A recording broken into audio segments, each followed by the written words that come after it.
En la sesión de hoy vamos a conocer algunos de los trabajos prácticos que podríamos llevar a cabo en nuestras clases de ciencias. Los trabajos prácticos son una parte importante de la enseñanza de las ciencias y tradicionalmente no se les ha prestado toda la atención que deberíamos. En realidad debe existir un equilibrio entre lo que serían los trabajos prácticos o el aprendizaje de la ciencia y el de la naturaleza de la ciencia, de tal forma que podamos dedicarnos a cada uno de estos aspectos en nuestras clases de ciencias. Estos trabajos prácticos muchas veces tenemos la idea de que son un guión, una especie de receta de cocina que tenemos que seguir y que los libros de texto nos muestran para que nosotros hagamos. Nada más lejos de la realidad. Es verdad que existen prácticas un poquito más procedimentales en las que sí que deberemos seguir algún guión, pero en general los trabajos prácticos tienen un poquito más de variedad. Podemos trabajar esta variedad atendiendo a la clasificación que hizo Camaño de los trabajos prácticos en experiencias, dentro de las cuales tenemos las perceptivas, las ilustrativas y las explicativas, en ejercicios prácticos, donde tenemos aquellos que ilustran la teoría y otros más procedimentales, y en investigaciones, que pueden ser centradas en un problema teórico o en un problema más práctico. A ello es a lo que nos vamos a dedicar en la sesión de hoy.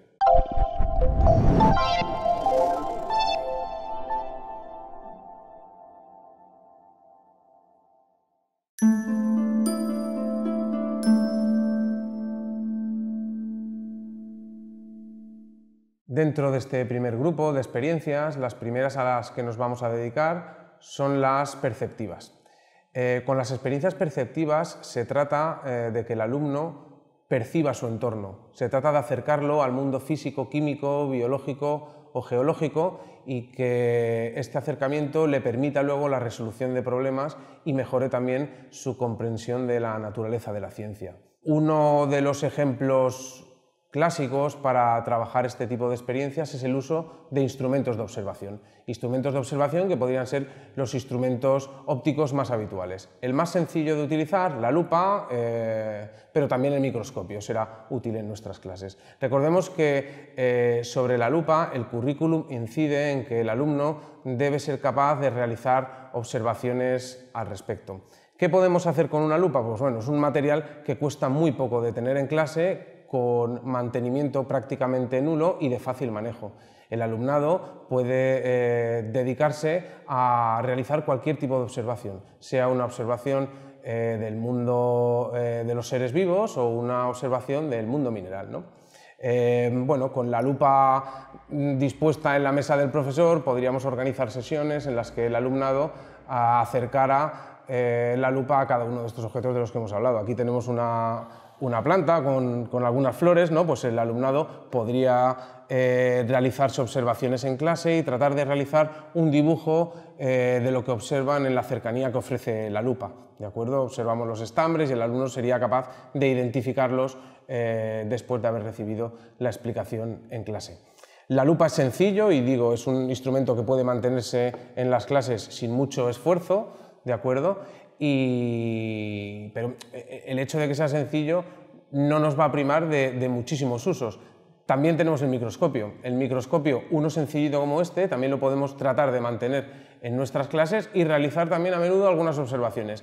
Es verdad que el microscopio requiere un poquito más de conocimiento. Primero porque debemos conseguir preparaciones, pero bueno, se pueden adquirir en los sitios especializados, o podríamos tratar de preparar las nuestras. En este caso he traído el microscopio pues para enseñaros alguna imagen de lo que podríamos hacer. Bueno, el microscopio sabéis que tiene esta parte que es el carro con unos tornillos que lo que hacen es desplazar el carro para centrar la muestra.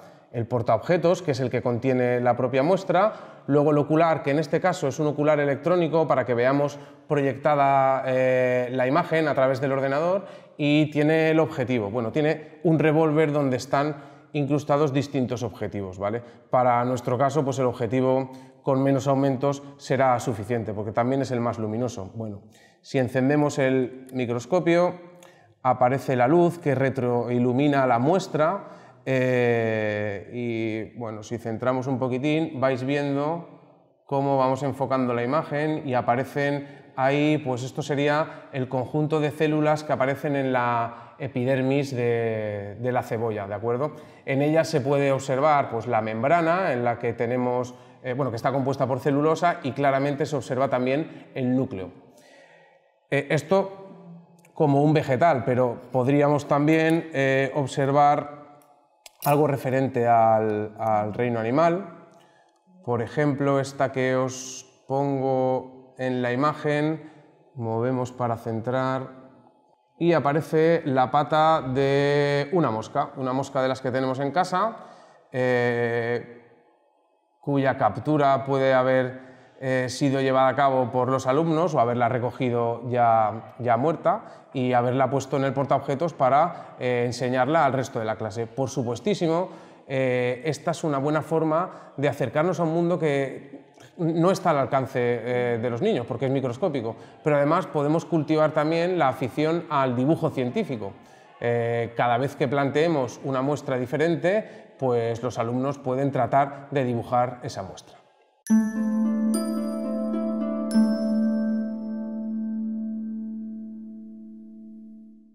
Otra de las experiencias que se pueden ver en clase son las experiencias ilustrativas. Las experiencias ilustrativas generalmente sirven para relacionar cantidades entre sí, por eso muchas veces son cuantitativas, aunque también puede hacerse una aproximación cualitativa.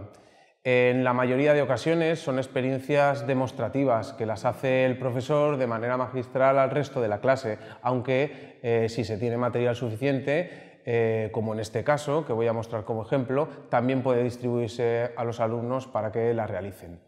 Dentro del tema de las máquinas y la tecnología aparece la palanca, ¿vale? Y los distintos géneros de palanca, con lo cual cuando trabajemos esta máquina simple convendría realizar pues, esta pequeña práctica ilustrativa.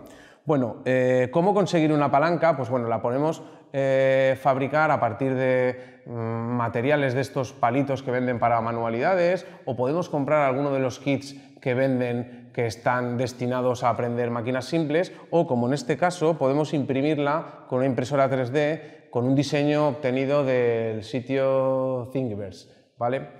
En nuestro caso, como os estaba diciendo, tenemos una palanca en la que hemos colgado de uno de los brazos un peso 1. Se trata de plantearle al alumno la actividad siguiente, donde colgarías el peso 2 para equilibrar la balanza. Bueno, el alumno tendería a tratar de ponerla en el otro extremo de la balanza, pero lo que sucede aquí es que la palanca, que bueno, en este caso es una balanza, que es lo que es una palanca de primer grado, quedaría inclinada hacia la otra parte. Bueno, podría realizar más pruebas y colgarla en la siguiente posición, pero también observaría que todavía necesita correrla más a la izquierda. Ya el alumno está pensando un poco que necesita acortar el brazo de la palanca para conseguir equilibrar a ambos sitios. Llegaría a la posición número 2, en la que la balanza o la palanca, en este caso, quedaría equilibrada. De esta forma, el alumno comprende con una experiencia manipulativa cuál es la relación que existe entre el brazo de la palanca y el peso, de tal forma que el brazo izquierdo, por el peso que soporta, tiene que ser igual al brazo derecho por el peso que soporta. Como hemos dicho, adquirir este tipo de materiales no es complicado, y muchas veces en las clases, cuando trabajamos este tipo de problemas con palancas, acaba por no quedar claro el concepto, por no haberlo practicado.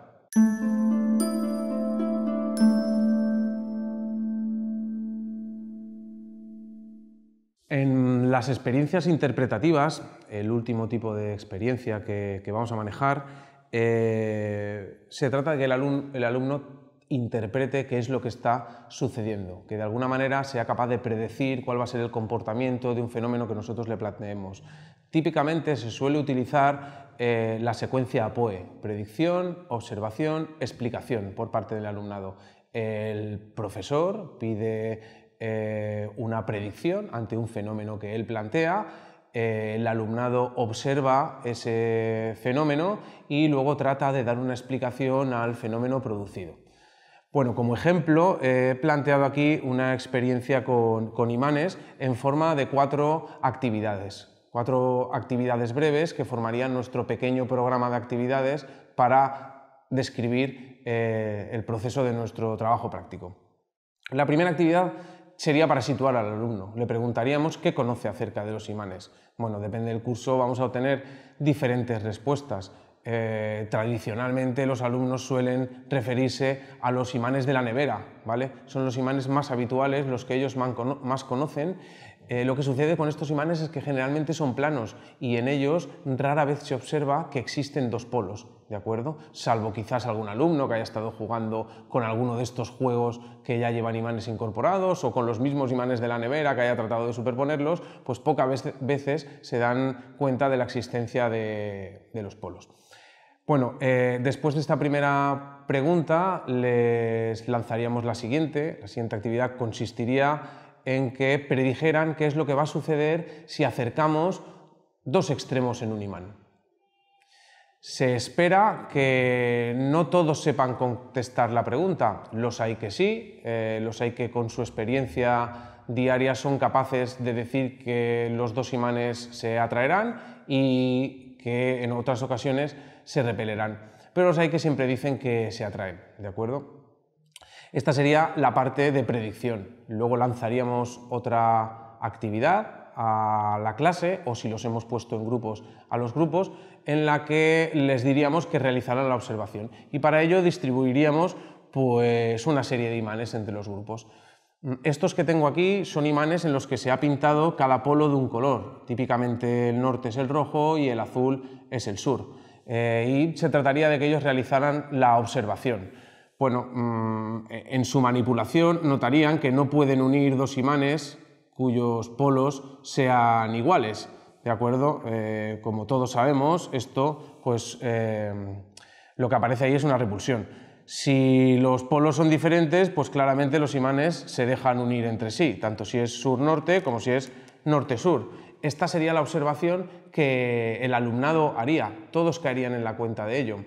En realidad, esta parte digamos que es un poco más sencilla si lo planteamos con los polos pintados, pero también se pueden coger imanes, por ejemplo estos que tengo aquí de neodimio, en los que los polos no estén pintados. Si se trabaja con esta actividad pero con los polos sin pintar, se puede preguntar al alumnado en qué es lo que está sucediendo, solo que ahora no tiene la ventaja de poder identificar el color. Les podemos decir si son capaces de pintar los polos que sean similares y los polos que sean diferentes. Bueno, la última parte de este tipo de trabajo práctico sería la parte explicativa y le lanzaríamos la actividad al alumnado de ¿qué crees que ha sucedido? Explica por qué una parte de imanes se atraen y otra parte de imanes se repelen. La explicación en estos niveles es bastante básica, no puede ser de otra forma, pero daría cuenta de la existencia de 2 tipos de partes en un imán, partes que llamamos polos. Polos que cuando son iguales se repelen y que cuando son diferentes se atraen. Y con esto terminaríamos nuestra secuencia predicción, observación, explicación, a la cual además le hemos dado al principio un poco de contextualización, ¿no? Situando cuál sería el interés de estudiar los imanes, hablando de los imanes en la vida diaria. Con los imanes podemos tener mucho juego. Muchos de los alumnos manejan en sus casas juegos que contienen imanes. Mirad este, por ejemplo, esta experiencia a modo demostrativo que al alumnado también le suele gustar mucho, que es mostrarle cómo se produce el fenómeno de levitación magnética. En realidad, este es un material diamagnético que, bueno, no pretendemos que el alumnado de primaria entienda lo que es, pero sí que se sorprenda de cómo existen materiales que pueden desafiar a la gravedad y mantenerse sin contacto debido al campo magnético que no penetra en este material diamagnético.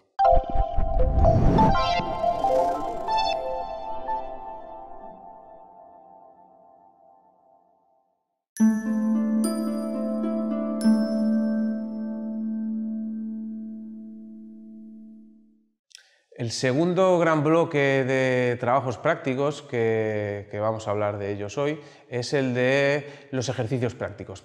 Los ejercicios prácticos consisten en que el alumno aprenda algunos procedimientos o se maneje con experimentos que ilustren los conceptos teóricos.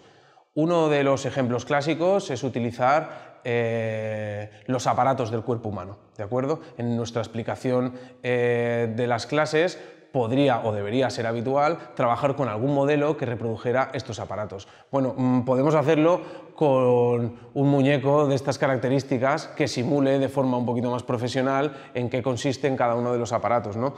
Nosotros hoy vamos a hacer un modelo de aparato respiratorio, pero bueno, se podría hacer también uno de aparato digestivo o cualquier otro, ¿no? Para el aparato respiratorio quitaríamos la caja torácica y veríamos ahí los pulmones y bueno, en clase explicaríamos cada una de sus partes. Lo que nosotros vamos a hacer hoy va a ser, pues con unos materiales relativamente fáciles de conseguir, pues tratar de explicar cómo funciona el fenómeno de la respiración. Insisto, voy a hacer un aparato o un modelo de aparato respiratorio, pero podría hacerse perfectamente también de aparato digestivo, ¿no? Con unas bolsas, algunos alimentos fácilmente triturables y un poquito de algún ácido como el limón o el vinagre que simule los jugos gástricos, podríamos construir también un modelo de aparato digestivo. Pero lo que vamos a hacer aquí va a ser uno de aparato respiratorio. Bueno, la botella ya la tenía recortada, ¿vale? Lo que vamos a hacer primero es tratar de hacer los dos agujeros por los que pasarán las fosas nasales, que serán estas dos pajitas, ¿vale? Para eso necesitamos el soldador previamente calentado y tratamos de hacer en el tapón de la botella que hemos recortado previamente, ¿de acuerdo? Hacemos un agujero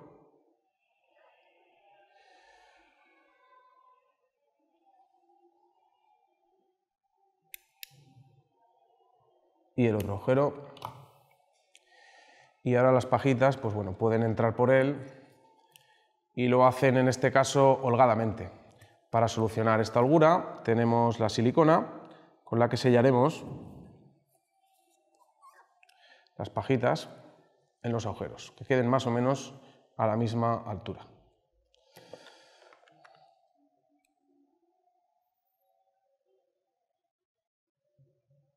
Es importante que al sellar quede bien sellado, no solo de sujeción, sino que no pase aire, porque luego necesitaremos que no salga el aire para nuestro modelo explicativo del sistema respiratorio. Así que somos generosos y mantenemos las pajitas de forma más o menos perpendicular al tapón. Pues una vez que tenemos la silicona caliente solidificada, lo que vamos a hacer es añadir los globos que jugarán el papel de nuestros pulmones. Recortamos un poquito para que su forma se parezca también más. Quitamos la boquilla y la pegamos a los extremos de las pajitas. Para eso utilizaremos pues celo. Abrimos un poco el globo.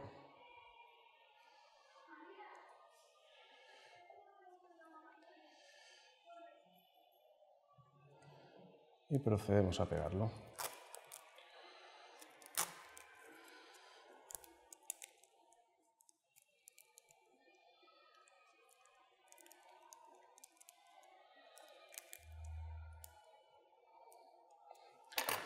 Retiramos el celo sobrante.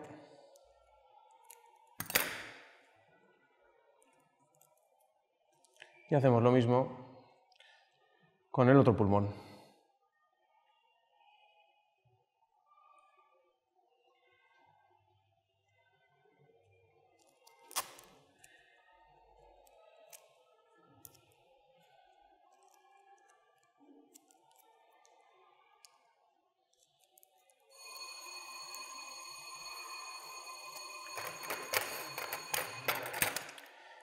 Retiramos el celo sobrante también.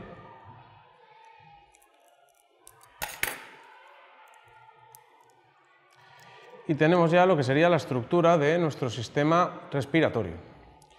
Ahora solo tendríamos que introducirlo en la botella, que juega el papel de la cavidad torácica. Cerramos el tapón para que quede hermético. Bueno, como hemos tenido un problemita con el tapón, que tenía un poquito de silicona, lo dejamos aparte y gastamos este otro, que ya está preparado. Y lo que decía, introducimos lo que es el sistema respiratorio dentro de lo que sería la cavidad torácica. ¿De acuerdo? Ya lo tenemos ahí, tapón enroscado. Y nos faltaría cerrar la cavidad torácica, claro. Y esto lo vamos a hacer con una bolsa de plástico. He cogido transparente para que se vea bien lo que hay dentro, pero puede ser cualquier bolsa, claro que sí. Tratamos de cerrarla ahora con el celo.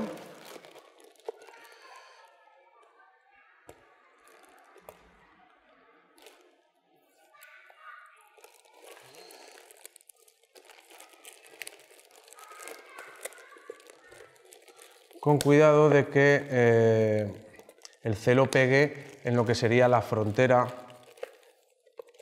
de la bolsa de plástico, ¿vale? Para que no deje pasar el aire en su interior.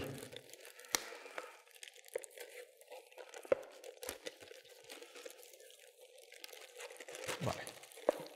Y yo creo que así es suficiente. Damos un poco. Y ahora, para que el modelo funcione, debemos tener la precaución de que la bolsa no tenga aire en su interior. Luego veremos por qué. Así que abrimos un poquito el tapón, sacamos el aire del interior de la cavidad torácica y una vez lo tenemos fuera, cerramos el tapón. ¿En qué consiste nuestro modelo? Bueno, esta bolsa que hemos puesto ahora va a jugar las veces de diafragma. El diafragma, cuando ensancha la cavidad torácica, lo que hace es disminuir la presión en su interior y el aire de fuera entra para adentro. Si lo que hacemos es el movimiento contrario, pues lo que hace el aire es ser expulsado por los orificios nasales, que son nuestras pajitas. Y aquí tenemos nuestro modelo respiratorio explicado con un cambio de presiones en el interior de la cavidad torácica.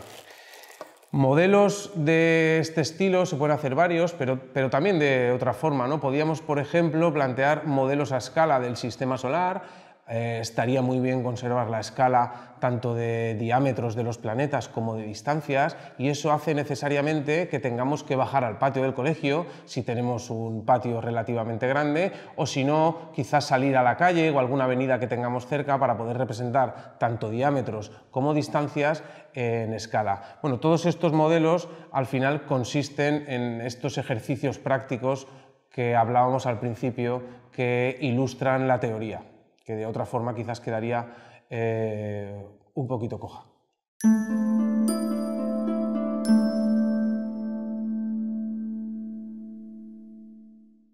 Bueno, dentro de los ejercicios prácticos que comentábamos están también los ejercicios más procedimentales. Estos son los que muchas veces aparecen en los libros de texto a modo de guión de puntos que hay que seguir para obtener un resultado en concreto. Se trata de que el alumnado practique ciertas destrezas experimentales, ¿vale? Para conocer un poco cuáles son los instrumentos que trabajamos en clases de ciencias. Dentro del currículum se encuentran experiencias de separación de mezclas. Filtración, evaporación, decantación y destilación son algunas de las que aparecen en el currículum y que de alguna manera nosotros deberíamos hacerles practicar en clase, porque no es lo mismo contarlo en el libro, claro, que someter al alumno a algún tipo de prueba de cómo separarías, por ejemplo, una mezcla de agua con arena. Pues eso es lo que vamos a hacer aquí y ahora. A partir de arena de obra, aunque puede ser también arena de otro lugar, realizamos una mezcla en un vaso de precipitados. No necesariamente esto hay que hacerlo con material de laboratorio. Lo que sucede es que, como en el resto de prácticas no lo hemos gastado, pues quizás aquí, si lo disponemos, pues sea un buen momento para familiarizarlos pues con el vaso de precipitados, con el matraz, con el embudo, ¿de acuerdo? Si no, pues puede hacerse, como podéis suponer, con materiales de nuestro día a día, ¿no? Bueno, realizamos la mezcla de agua con arena. Pensar que aquí la arena no se disuelve totalmente en el agua, puesto que tiene partículas que no lo hacen, ¿vale? Pero si ahora nosotros quisiéramos, una vez tenemos la mezcla hecha, quisiéramos separar esta mezcla en sus componentes, pues bueno, lo que utilizaríamos es un embudo con un papel de filtro, que también puede ser un filtro de cafetera, situado encima de un matraz Erlenmeyer. Volcaríamos un poquito de la mezcla y dejaríamos que el filtro y el embudo hicieran su papel. Esto es, filtraran el disolvente y dejaran la arena en esta parte del filtro. Bueno, transcurrido un tiempo, lo que tenemos es que arriba, en la parte del filtro, ha quedado la arena, ¿vale? Podríamos tratar de evaporar todavía un poquito más el agua que todavía tiene, que está húmeda, claro, pero al final hemos conseguido separar pues, esta parte más sólida de la parte líquida, ¿no? Con el procedimiento este de filtración del que hablábamos.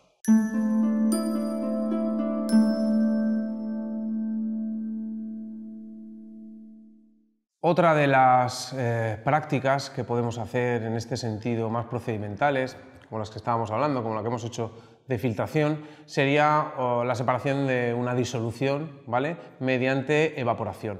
Podríamos, por ejemplo, coger sal de mesa y hacer una disolución de esta con agua, ¿de acuerdo? Un poquito de sal y un poquito de agua.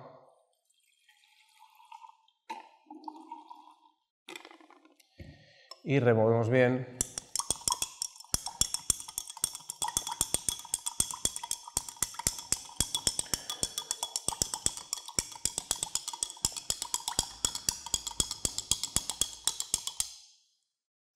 Bueno, se trataría ahora de comunicarle calor para evaporar el agua y conseguir quedarnos solo con la sal.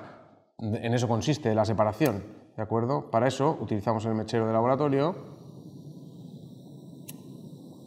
y ponemos a calentar la sal hasta que llegue a su punto de ebullición el agua y empiece a evaporarse. Esto podríamos hacerlo también añadiendo esta disolución en una superficie lo más alargada posible, ¿de acuerdo?, para que haya mucha superficie de contacto con la atmósfera. Así nos evitaríamos el uso del mechero a costa de que nos costaría un poquito más de tiempo llegar a evaporar este agua, pero acabaría evaporándose y obtendríamos el mismo resultado que vamos a obtener con el mechero de laboratorio, claro. Bueno, aquí se observa la ebullición del agua y cómo va a ir poco a poco evaporándose. En realidad no haría falta que llegara a la ebullición para conseguir la evaporación, igual que hemos dicho antes que bastaría con dejarla a temperatura ambiente, pero bueno, esto lo podemos hacer en base a cuánto queremos que sea de rápido nuestro experimento. Transcurrido un tiempo en el que la evaporación ha hecho su trabajo, al final lo que nos queda solo en el vaso de precipitados pues es la sal. Igual que antes nombrábamos que podíamos dejarla reposar, pues es lo que tradicionalmente se hace para obtener la sal en las salinas.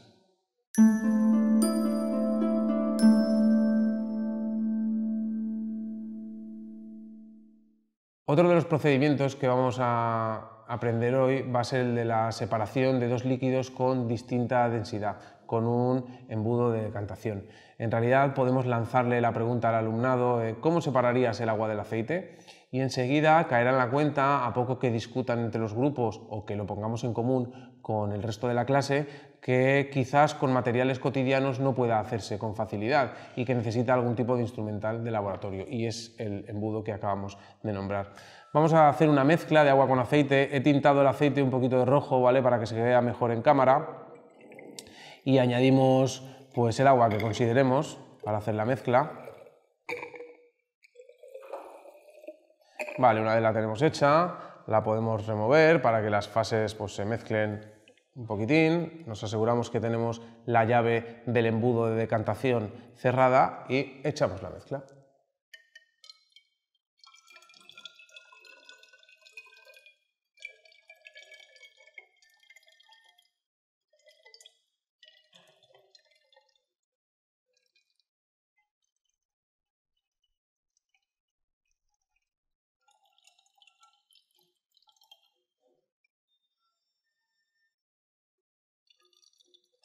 Bueno, a medida que hemos ido echando la mezcla ya vemos cómo el aceite pues, pasa a ocupar el puesto que le toca en base a su densidad, ¿de acuerdo? Ahora, para separar las dos fases solo tendría que abrir el grifo o la llave del embudo de decantación, haciéndolo girar, y empezaría a caer el líquido más denso, que claramente es el agua, y se ha depositado bajo del embudo.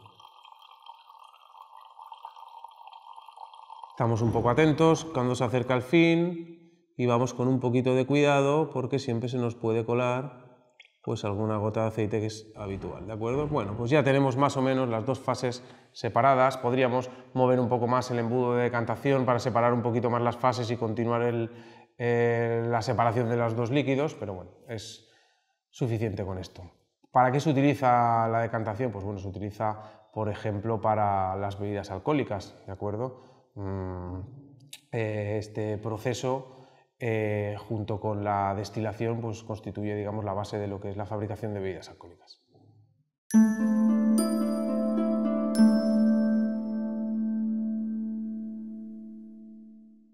Bueno, otro de los procedimientos que nombrábamos, que aparecen en el currículum, es el de destilación, ¿vale? Para separación de mezclas. En este caso podríamos utilizarlo para separar el alcohol del vino. Podríamos plantear esa pregunta al alumnado. Es un procedimiento un poquito más complicado, ¿de acuerdo? No tan simple como los anteriores. No lo voy a hacer, pero sí que me gustaba poneros aquí el montaje, ¿vale? Para que vierais un poco en qué consistía. Nada, consiste lo mismo que antes, un mechero que nos calentará el vino que tendremos en este matraz. Lo hará de forma que no llegue a la temperatura de ebullición del agua, pero sí que llegue a la temperatura de ebullición del alcohol, ¿de acuerdo? Que son sobre los 78 o 79 grados. Una vez el alcohol alcanza esa temperatura, empieza a evaporarse y subirá por el tubo que acabará en este serpentín. Este serpentín, que en realidad es un enfriador, el vapor de alcohol da vueltas por este serpentín y se enfría de tal forma que acaba condensándose y cayendo en forma de líquido en este otro matraz Erlenmeyer. En el enfriador podemos conectar aquí y aquí una goma a un circuito cerrado de agua, que lo que haría sería refrigerar ese vapor que está entrando por aquí para condensarlo con facilidad. Bueno, como hemos comentado y como supongo que habéis intuido, esta es la forma en la que tenemos de destilar alcohol, ¿vale?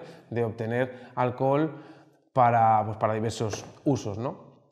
Tradicionalmente se ha utilizado también para realizar aceites esenciales, ¿de acuerdo? Puesto que colocamos una mezcla del aceite con las esencias que considerábamos y lo destilábamos pasando por el serpentín. Ahora os enseñaré un alambique de los que tradicionalmente se ha hecho esto, no como este montaje químico.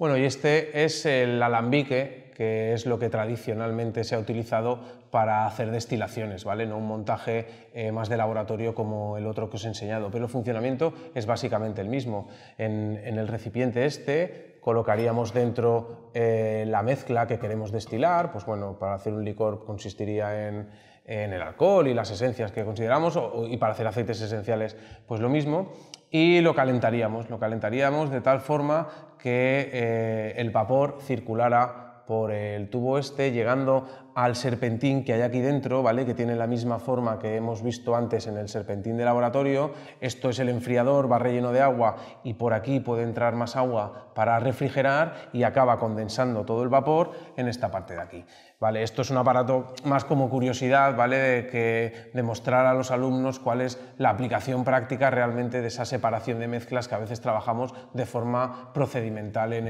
el laboratorio, y que si no contextualizamos un poquito pues puede quedar eso, como un ejercicio demasiado académico.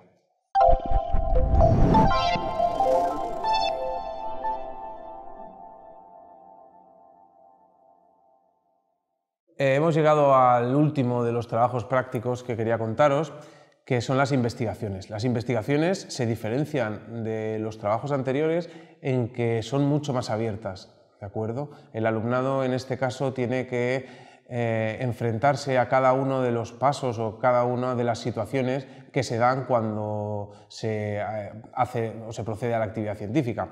Estas situaciones se parecen mucho a lo que sería una investigación científica real. Nosotros las adaptamos a nuestro modelo escolar. Dentro de los trabajos prácticos como investigaciones podemos hacer investigaciones teóricas en los que el alumno podría ir construyendo él hasta llegar a un concepto que tradicionalmente se expone de forma magistral, o también podríamos hacer investigaciones un poquito más prácticas con algún problema del día a día, de la vida cotidiana, ¿no? Lo que vamos a hacer aquí hoy es un ejemplo de estos de investigación un poquito más práctica que tiene que ver con el día a día.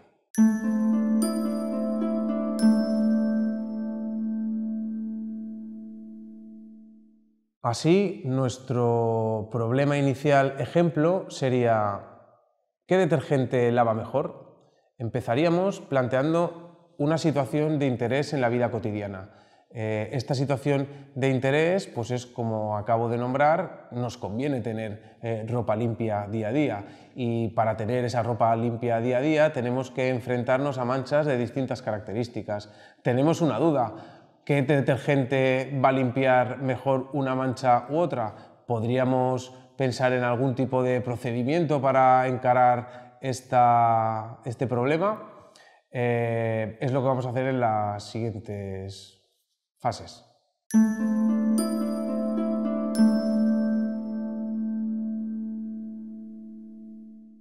Como primera fase de acercamiento a nuestro estudio, se trataría de acotar el problema. Para acotar el problema tenemos que definirlo un poquito más, es decir, ¿qué tipos de detergentes podemos utilizar? ¿Cuáles son las manchas más habituales? ¿Voy a hacer una prueba con todas las manchas habituales o selecciono algunas de fácil factura para que me resulte más fácil llegar a conclusiones? Esto sería un poco la definición de lo que vamos a ir haciendo.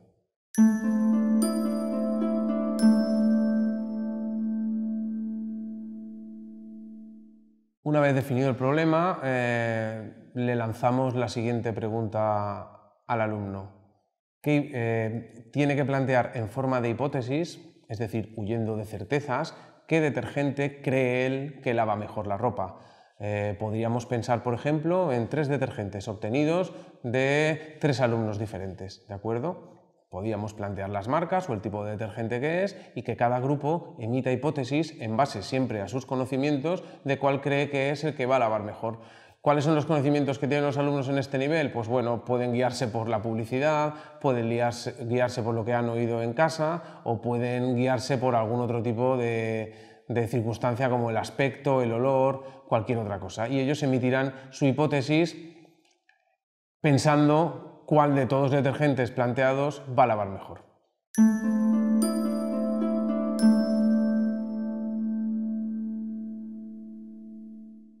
Una vez que cada grupo o que el conjunto de alumnos han planteado sus hipótesis, se trataría ahora de sugerirles que pensaran en un diseño experimental. ¿Cómo demostrarías tu hipótesis?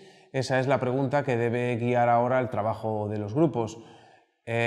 Cuando se pongan a pensar en ello, pues surgirán algunas dudas. Generalmente son problemas técnicos que aparecen en los diseños experimentales y que ellos tienen que ser capaces de solventar, como por ejemplo, cómo realizar el mismo tipo de manchas, cómo hacer que el detergente actúe de forma homogénea sobre todas las manchas.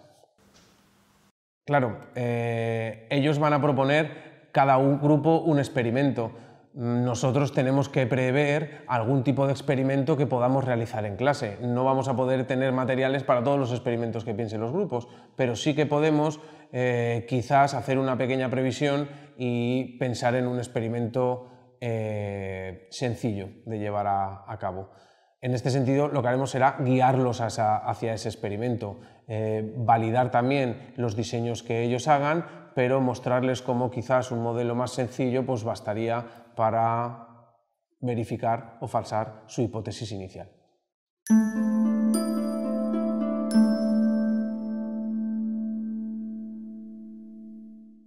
Bueno, pues con los experimentos que hayan planteado los grupos, como dijimos, guiados hacia el nuestro, traemos materiales para poder realizarlo en clase. Estos materiales pueden distribuirse a cada uno de los grupos, de tal forma que hayan varios experimentos en marcha. Yo solo he seleccionado 3 detergentes, pero si queremos que cada grupo traiga 3 detergentes y elaboren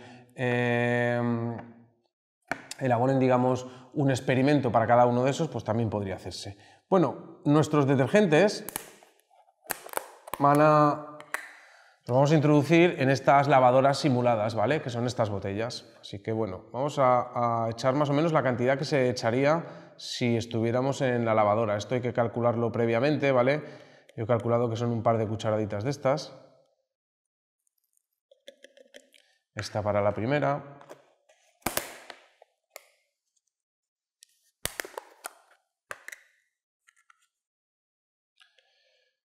Esta para la segunda.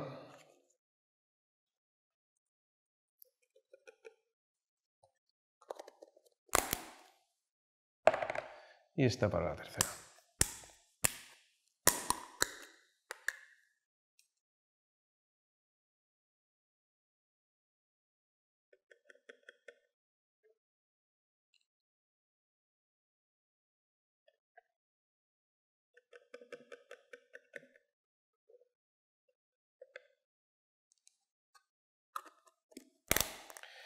Bueno, pues tenemos nuestros detergentes y tenemos nuestras lavadoras. Ahora se trataría de comprobar cuál limpia mejor una determinada mancha. ¿Manchas habituales en los niños? Pues sus baberos siempre están llenos de colores, ¿no? Para eso podemos utilizar un par de colores, ¿vale? Por no dejar solo una muestra de raya en cada tejido, ¿no? Y comprobar con 2 colores qué es lo que sucede. Y podemos,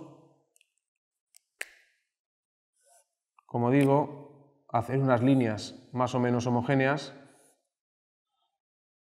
en cada uno de los tejidos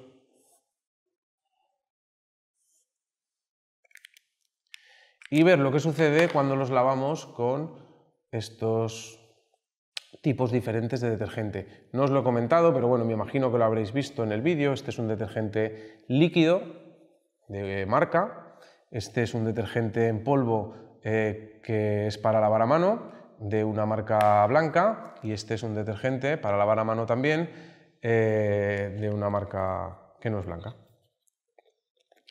Pues una vez hemos introducido nuestras prendas ficticias en nuestras lavadoras también ficticias, procedemos un poco a lo que sería el lavado, ¿no? No es necesario a lo mejor utilizar durante mucho tiempo el movimiento de las botellas, ¿de acuerdo? Podemos simplemente comprobar qué es lo que pasa cuando los dejamos en remojo, o podemos también comentarle al alumno que lo que tiene que hacer son ciclos de, por ejemplo, 10 sacudidas en cada una de las lavadoras cada 3 minutos. Eso depende del tipo de actividad que queramos plantear, de cuánto queremos que dure, etc. Para simular un lavado de una lavadora de un tiempo promedio de 1 hora, pues bueno, podemos pensar en cómo lo haríamos.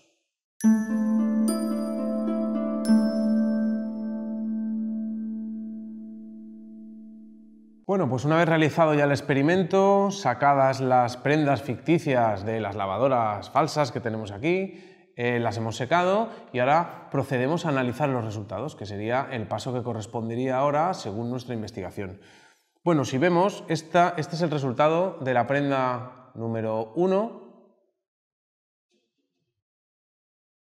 Este es el resultado de la prenda número 2.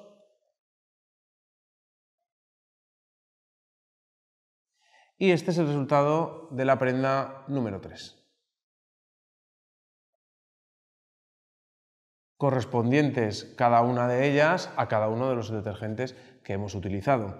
En este análisis de los resultados se puede plantear al alumnado pues, que realicen, por ejemplo, una inspección visual, ¿de acuerdo? O que haya una persona del grupo que sepa en qué detergente estaba cada una de las muestras, pero el resto que haga de juez cegado, digamos, un juez que no sabe de dónde proviene cada una de las muestras, para que no estén influidos por cuál era su hipótesis de partida o algún tipo de sesgo, ¿no?, al respecto. Bueno, pues como vemos, una inspección visual muestra que esta muestra es la que mejor resultados ha obtenido. Pero ¿ha sido así en todos los grupos? Esto es necesario ponerlo en común con el resto. Así salimos de la idea de que basta un resultado para confirmar una hipótesis, sino que son los resultados de muchos grupos los que al final acaban confirmando esa hipótesis o no. Así que si tenemos varios grupos que han encontrado que el detergente número 3 lava mejor, pues nuestro análisis de resultados nos llevará a concluir que ese ha sido el ganador, ¿no?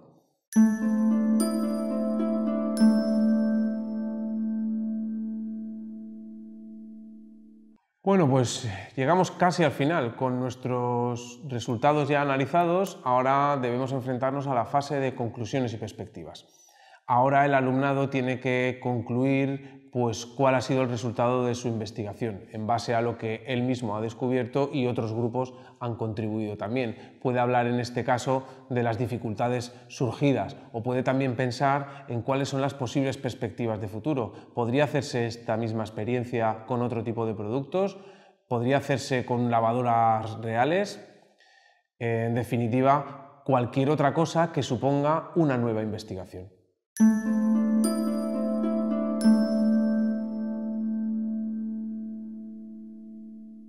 Bueno, pues hemos llegado a lo que es la parte final de nuestra investigación. Como toda investigación, al final lo que se requiere es la comunicación de los resultados al resto de la comunidad. En este sentido, podemos hacer un documento que globalice, un documento que unifique todo lo que ha supuesto la investigación, en la que el alumno plasme todos y cada uno de los pasos seguidos. Y este documento puede ser desde un informe para los cursos más mayores, en los que aparecerían pues cada uno de los pasos de la investigación, o algo más sencillo como un tríptico o un póster del cual hacer una sesión póster simulando lo que se hace en algunos congresos científicos. Eso quedaría a nuestra elección.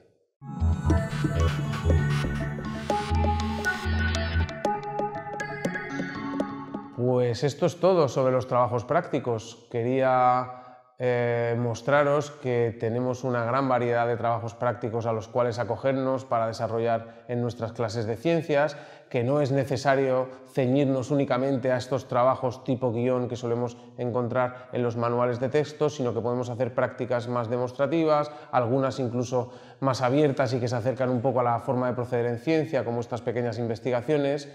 Y, en definitiva, cualquiera de ellos puede contribuir a enriquecer nuestras clases de ciencias de manera significativa.